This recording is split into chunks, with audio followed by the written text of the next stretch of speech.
Welcome to the weekly phone news roundup. The Pixel 9 has been spotted in sultry pink. This is one of the rumored new colors for the phone. It's called Hold on. Peony.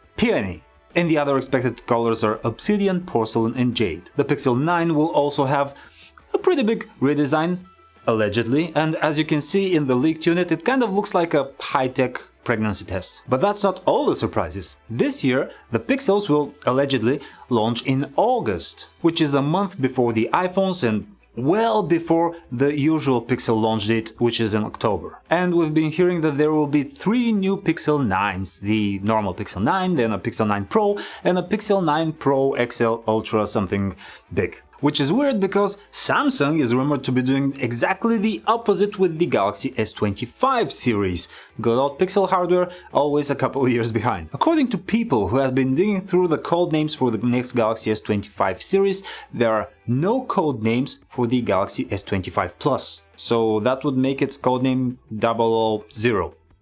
Now, if it is true, that would be a weird move because, according to sales data, the Plus model sales have increased 53% year over year, and the S24 Plus accounts for 21% of total S24 sales. It is possible that the codename for the S25 Plus just hasn't popped up in that specific probe, or Samsung is ditching it so that people who want a bigger screen S25 would be forced to buy the Ultra, but that doesn't seem right. Even Apple doesn't do that. What Apple does do is it puts different chips in its Pro iPhones and non-Pro iPhones, and this practice is reportedly going to cease with the iPhone 16 this year. Only, I'm kidding, of course not.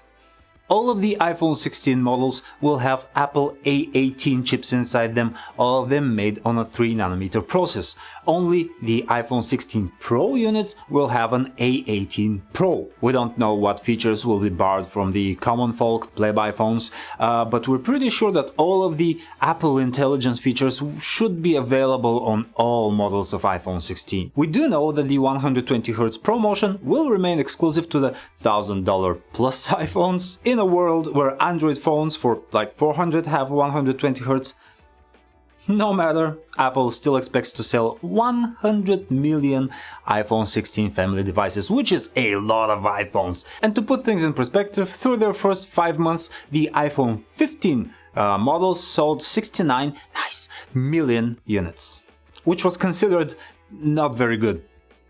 And if you're wondering how big of a deal Apple Intelligence is supposed to be, reports now say that the company has partnered with Google to include Gemini access within iOS 18. That comes after the official announcement of iOS 18 where we found Siri interact with ChatGPT. Apple has to seriously believe in the future of AI to be willing to bury that many hatchets within a single summer and indirectly admit that it's seriously behind in this new technology. Oof.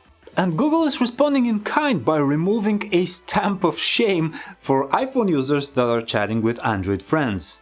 See, with iOS 18 we are finally getting rich communication messages. This means that green bubbles and blue bubbles are coming together for the first time in history. It also means that shared images and videos will no longer be 10 by 10 pixels and you actually have read receipts, which means that I can now see that Jill is definitely ghosting me. Anyway, we're also supposed to have secure end-to-end encryption between iPhones and Androids.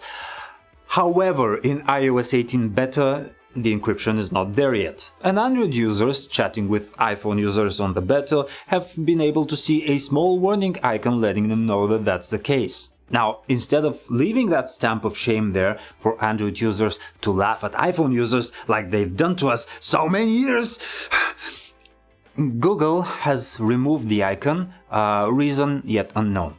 The Galaxy Watch 7 specs have leaked, and yes, we do expect a Galaxy Watch 7 Ultra. What a surprise! And yes, it's made out of titanium. Its case size will be about 47mm, which is the same size as the old Galaxy Watch 6 Classic. a 1.5-inch screen will have the metal rotating bezel around it, which is a cool way to get around the Galaxy Watch software UI. The regular Galaxy Watch 7 will come in 40 and 44mm just as before and will have a digital bezel on the side, also sapphire glass on the front. What's interesting is that all of these watches will be powered by a new Samsung Exynos W1000 system, which is the first time that Samsung is going to be putting a 3nm processor in any of its mobile devices. The W930 from last year in the Galaxy Watch 6 was 5nm, so we do expect to see a significant jump in energy efficiency with this one.